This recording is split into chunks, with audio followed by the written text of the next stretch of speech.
Good afternoon, everyone. Now is the time for the Legal and Finance Committee meeting, August 28th, 2019.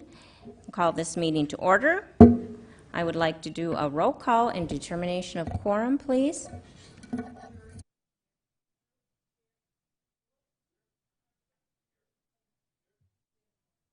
Thank you very much. And now, motion to adopt the agenda. Move to adopt. A motion by Drew, seconded by Nordstrom. All in favor, say aye. Aye. All opposed, same side. The agenda is adopted. Now is the time for members of the public to discuss or express concerns to the council on any issue not on the agenda. Action will not be taken at the meeting on any issue not on the agenda, except by placement on the agenda by unanimous vote of the council members present. And seeing no general comment, we will move on. Next up is consent items 1 through 11. Is there any public comment? Okay. If not, public comment is closed.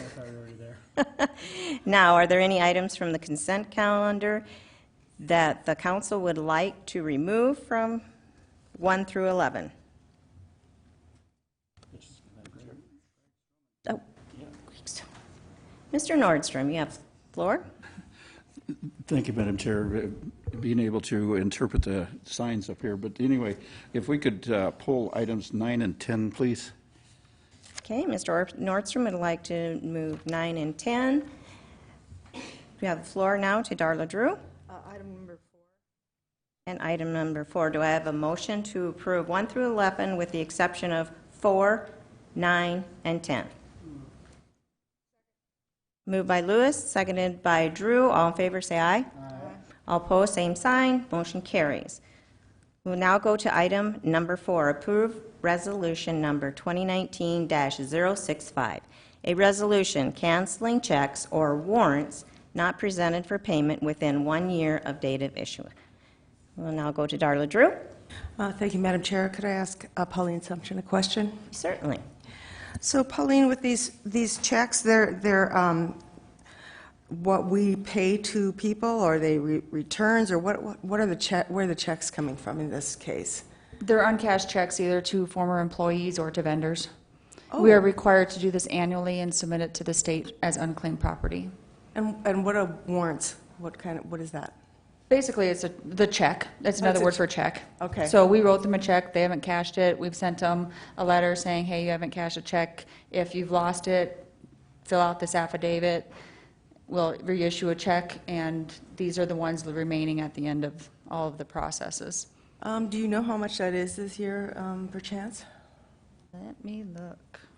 I'm just wondering if it's over $5 or... On some of the checks, it doesn't matter on these checks how big they are. Okay. There should be a list attached to the agenda. List? I guess I didn't see the list. I could be wrong. Yep. Oh, there it is. The second one. So there's a 3-cent check, which, yeah, that's the smallest amount, it looks like. Oh. And 405.85. There's some big checks in there. Okay, and the total I see here on Becky's screen is $9,243 and change. Yeah. Yep. Okay. All right. Well, thank you. That's all I needed to know. I just had to get some clarity on that. Thank you. Yep. We have motion to approve by Lewis, second by Nordstrom. All in favor, say aye. Aye. All opposed, same side. Motion carries. We will now go to item number 9, approve resolution number 2019-070, a resolution to approve the adoption of the Rapid City Affordable Housing Policy. We'll go to Richie Nordstrom, please. Thank you, Madam Chair. We have a presentation prepared by Mr. Young or Director Young from the Planning Department, so if I can yield the floor to him. Yes. Mr. Young, you have the floor. Thank you, committee members. Thank you for the opportunity to make this small presentation. We have been working on this for the last few months, and it's been out there a little bit in the news and online, so we hope that it's not a new thing that is coming forward to you. We've had some good support. We presented this last week to Planning Commission and received their unanimous recommendation for approval. We also Friday met with the Community Advisory Board on affordable housing, and they have reviewed that and offered their recommendation for approval as well. We do have one of the committee members present. If there was need or desire, Sherry Scudder is one of the board members that has assisted with this. So I'll just briefly go through this. If there's any questions, go ahead and stop me. But the reason why we brought this forward in the first place is there's just been a lot of conversation out there in the community that we need to do something about affordable housing. And in discussion with the mayor, we determined it might be a good idea for us to have a little bit more direction on a staff level and also with the council support for certain directions that we can take with our affordable housing. So therefore we have this policy. The policy itself calls for the establishment of a strategic plan. So in other words, something that will flesh out in further detail the strategies that we hope to accomplish in assisting affordable housing in the community. This does follow several goals and objectives that are identified in Plan Rapid City. So it's not something that is at all out of line as to what we were anticipating that we should be accomplishing. And so by bringing this forward, we hope to also shortly bring forward to you some additional, not policies, but the plan itself and some code amendments that will allow us to increase the tools in our toolbox that will allow for affordable housing to be accomplished. Also, something that we've used as a basis or foundation that will be referenced in our plan would be the Black Hills Knowledge Network study on affordable housing that was put out last year. In there, there's a lot of good information in regards to the demographics and the economy and the local inventory of housing in the communities, which will help us base our facts and our goals on solid foundation. That particular study identified certain areas or, shall we say, economic areas in the community where we have a shortfall. And of course, in affordable housing, there is a strong need for both in rental and in mortgage costs under $500. Now, a lot of times to accomplish that, there's going to have to be some kind of assistance, but there is a need specifically in that category. So we also had a survey put out recently online, and we had over 1,000 respondents to that. Some really good information. We had some open comments that were given, and we have those attached to your agenda packet there so that you can read through those if you'd like. Quite a range of different types of comments. But specifically the questions that we asked, we got some good responses. First off, 93% of the respondents agree that more affordable housing is needed. That's kind of a no-brainer, but it's good to see that we have that kind of support out there.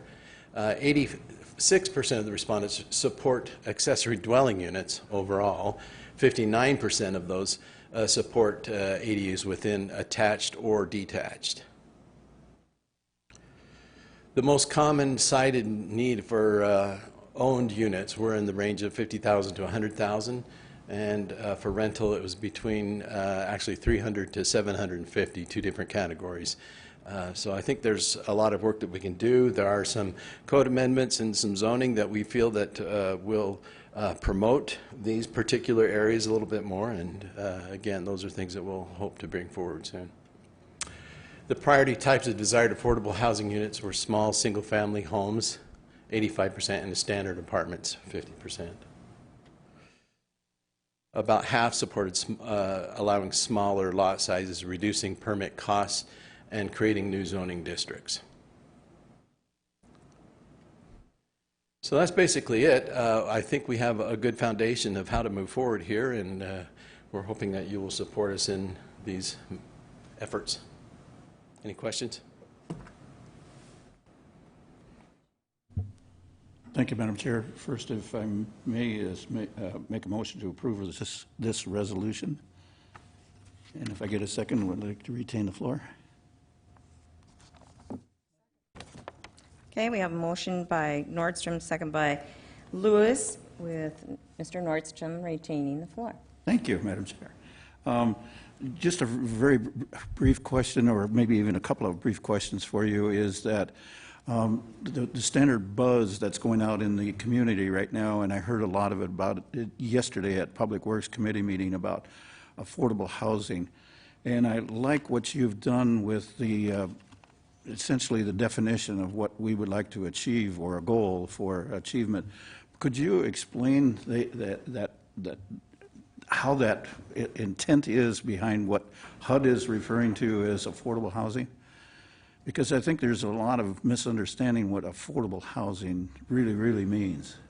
Right, well, and that's going to vary a lot depending on what methods you're going to use to come up with that definition. But the definition that we're looking at is we're providing housing for households that, or the income of a household that would not exceed 30% of that of their income. So that's going to vary quite a bit based on what kind of income people have. But we're looking at a lot of other types of ways of honing that down to a specific definition that will help us in certain categories, and we do list those in the policy here. But largely, when you look at housing costs, not just the mortgage or the rent, but also utilities and such, if that does not exceed 30% of the person's income, then that means that housing is affordable. Thank you. And once the public is able to understand that definition that's been put together by HUD, so that we're starting to use that percentage number rather than just the language of affordable housing, not knowing what that means, it to me is two different things. So the other question I have for you is, this helps us with an additional tool in the toolbox. And I know this is kind of getting out of the realm of the policy, but a lot of the questions that are coming up in the affordable housing area is that when the developers have to install all of these things out of the IDCM, is that addressed in any fashion within this policy? Not in this policy. I think it may be touched upon as we develop our strategic plan. We'll want to open up some conversations there. But I think one of the things that we're hoping to accomplish as we move forward in certain areas is that we don't sacrifice quality construction just in the name of creating affordable housing. We want to maintain good standards. We don't want to create any type of neighborhood or development that down the road is going to turn into some kind of a slum or lose its value because it's not built well. So we will be looking to do that. So that doesn't mean we're going to only look for the cheapest ways of building housing, but we're going to look for affordable ways of building quality homes. And I appreciate you emphasizing that, because I'm very concerned about cheap housing versus affordable housing, because as you stated, is the quality needs to remain there, so we don't pass on that cost of the cheap, or cost savings is passed on to the consumer of the new residents, whether it's a home or an apartment complex. So that's my concern, is that cheap housing is going to be maintained by the homeowner, and that's not the direction we need to go, because it's just another expense onto the homeowner. So thank you for emphasizing that. I yield. Thank you, Ms. We already have a motion. Okay. Mr. Nordstrom or Mr. Young, could you please give us what the acronym IDCM stands for the audience? Yes, I'd certainly give it a try. Infrastructure Design Criteria Manual. You hear that a lot, especially when we're dealing with infrastructure throughout the cities. And there is some guidelines that are established by the IDCM. So for me, it eventually affects what happens with CIP as well. So a lot of that criteria is it's quite a thick manual that needs we should review it at some point, time, because a lot of refresher needs to be done out of that manual. And I'll call it justifying why we need the IDCM as well. Hopefully that helps a little bit for explanation, and if Mr. Young has any further elaboration, I welcome that as well. I just would add that I've met recently with Dale Tech, Public Works Director. There is an effort moving forward to provide some review and analysis of that existing document and perhaps make some amendments. And that's also in association with looking at our fee structures and how we cover the costs of infrastructure as well. So.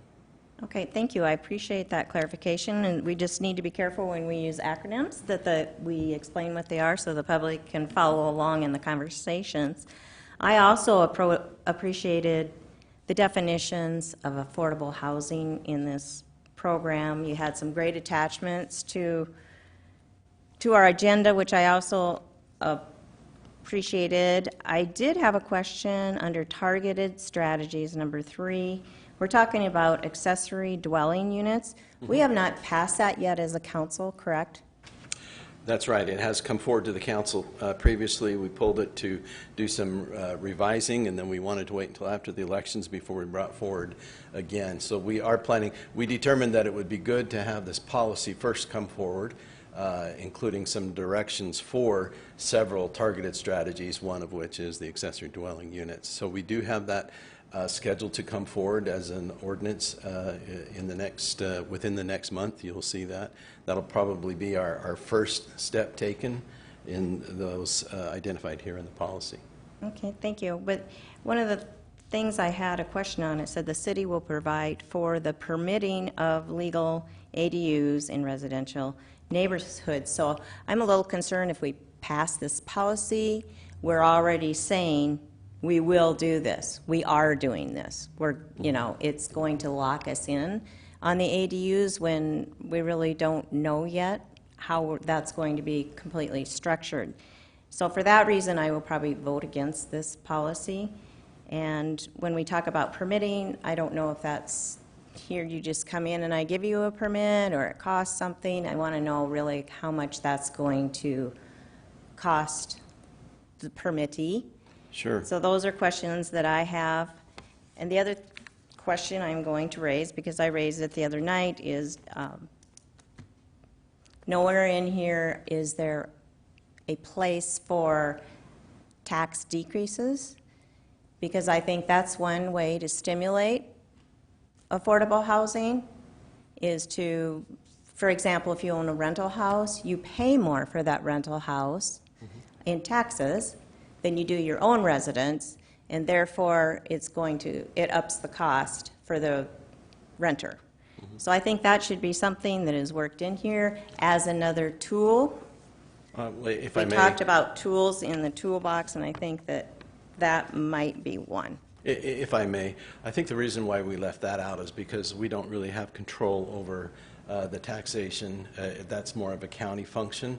We could say, yeah, we'll work with the county. I'm not sure what that means, what we can do. We can, go to their meetings or send them an email, but that's not really something under our purview.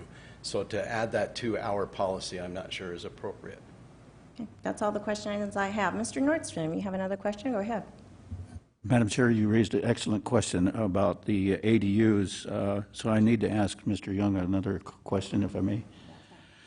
As stated, I want to say it's on page 2 or 3 here, and I'm looking at item or paragraph number 3, has to do with the accessory dwelling units.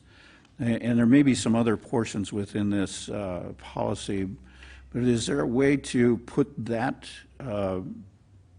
paragraph on hold, strike it, or what would that do if ADUs is removed from this policy? Well, we've identified through various means, including the recent survey, that ADUs is an important function and part of providing affordable housing in the community. So for us to say we will not pursue ADUs, or we leave that out. I'm not sure if that's responsible, because that's not meeting some of the objectives that we have both in our Plan Rapid City as well as the responses that we have on our survey. This is not saying exactly how the ordinance for ADUs is going to be prepared, what the little details of the ordinance that could be amended this way or that way before it's finally adopted. I think for us to acknowledge that ADUs are an important component of affordable housing is what this is saying. Exactly how that comes forward in ordinance format can still be in question. Thank you. And way I'm reading the second sentence here is the city will provide for permitting of legal ADUs, which to me means that it hasn't happened yet. The ADU ordinance, as you state, has not happened yet. So and maybe I'm misreading it, but that's what it looks like to me, is that it's one of the steps or one of the tools within the toolbox that we can use so that as we get further along with the ADU, yes, the ADU ordinance, this doesn't say that we have to have an ordinance, but it will allow for such a event to take place. Am I reading that? Right, and this is identified as a targeted strategy. Yes. And we also have determined that it would be good for us to come forward, review this policy and the ultimate plan on a regular basis, and we can make amendments at any time. So if, this is not saying that it's locking the council into approving an ADU ordinance. It's just saying we've targeted this as a strategy, and if we determine it's not good, then we can take it off of our policy. Thank you. I yield.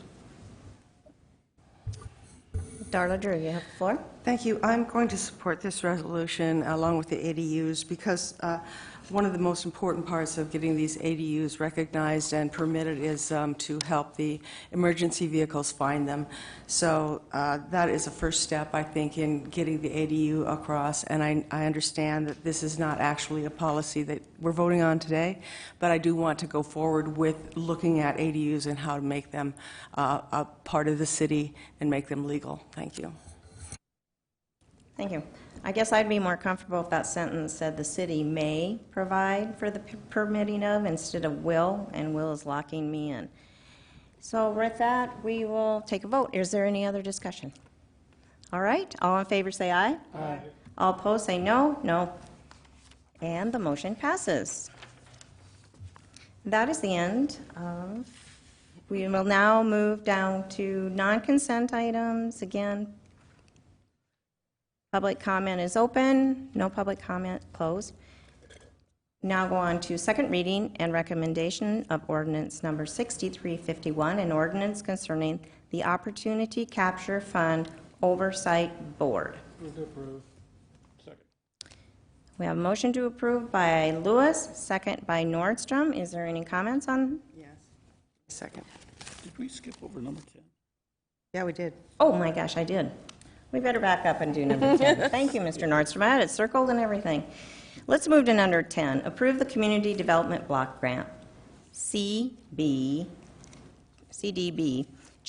Proposed amendments to fiscal year 2018 Annual Action Plan and 30-day comment period. Preliminary. Your motion? Retain the floor. And the chair recognizes Richie Nordstrom. Thank you, Madam Chair. Make a motion to approve the Community Development Block Grant proposed amendments to the FY 2018 Annual Action Plan and a 30-day comment period. That's my motion. We have a motion by Nordstrom and a second by Drew. Is there any other comment? Would you like to retain? Did you want to retain the floor, Mr. Nordstrom? You have the floor. Thank you, Madam Chair. I think it's most important that, well, let me start off with a little lighter note on this whole topic. Is the easiest way to remember this acronym is the group called the Bee Gees made the CDs, so so that's the easiest way to remember it is the CDBG. And so that's been very helpful for me to remember what that acronym is. But if I could call Michelle Schulke forward, please, to explain a couple of, well, primarily one thing. Certainly. Go ahead. Ms. Schalke, I'd like to have you take an opportunity to talk to us about this 30-day comment period, what that involves, and all the things that are associated with that. And by the way, thank you very much for doing all of this work that has to be put into the short time frame that you're allowed for. So, floor is yours. Of course. The 30-day public comment period is to be in compliance, but not only that, but to share with the public what activities the CDBG program division is doing. This particular 30-day public comment period is in direct correspondence to our resident participation plan, and that we have an amendment to our annual action plan, and we are allowing a 30-day public comment period for the public to comment on that amendment to the plan. Thank you. And I think the emphasis is on public. Anybody within the public can make comments on it. But again, the time frame is 30 days. The window starts as soon as we approve this, what, Tuesday night? And is that the date that the 30 days trigger is pulled? Sure. Actually, our first date will be now, since we're going to public, and it will be closing at 4 o'clock on October 1st. Thank you. That answers my questions. Thank you. I yield. If there's no other comments, all in favor say aye. Aye. All opposed, same sign. The motion carries. Now we will go to the non-consent items. If there's any public comment, I'm seeing none. Public comment is closed. We will go to the second reading and recommendation of ordinance number 6351, an ordinance concerning the Opportunity Capture Fund Oversight Board. Motion to approve by Nordstrom, Second. second by I'd Drew. like to retain the floor. Certainly. The floor recognizes Darla Drew. Thank you. Just a couple of questions for Pauline. Go ahead. Thank you. So Pauline, this is going from the economic development entity. Does that still exist, or will this be no longer functioning after we move this capture fund to the Elevate Group? My understanding is Elevate is the overarching organization now, and Economic Development and the Chamber are underneath of it. Right. And so it's just getting pointed to the overall organizational group name. So is there any cost to moving it or cost to maintaining it by the Elevate Group? Do we know? So what typically happens is Jeff Haverly, who works for them, will be contacted or contacts businesses, and they're looking either to expand or bring their business to Rapid City, and then he brings those forward to this Opportunity Capture Fund Committee that is on here, and they do a little bit of administration of the program because they will actually have the MOU with the organizations that we give grants to. So when we meet and we say, okay, we'll approve a grant of X dollar amount, but they have to have this number of employees in this many years, or they have to have a signed lease agreement in hand, and then occupancy by this date. They make sure that they meet those thresholds before the money is dispersed. So they do have some administration cost on their end, but it's kind of part of what their functionality is all about to start with. So those costs don't come back to the city No. at all?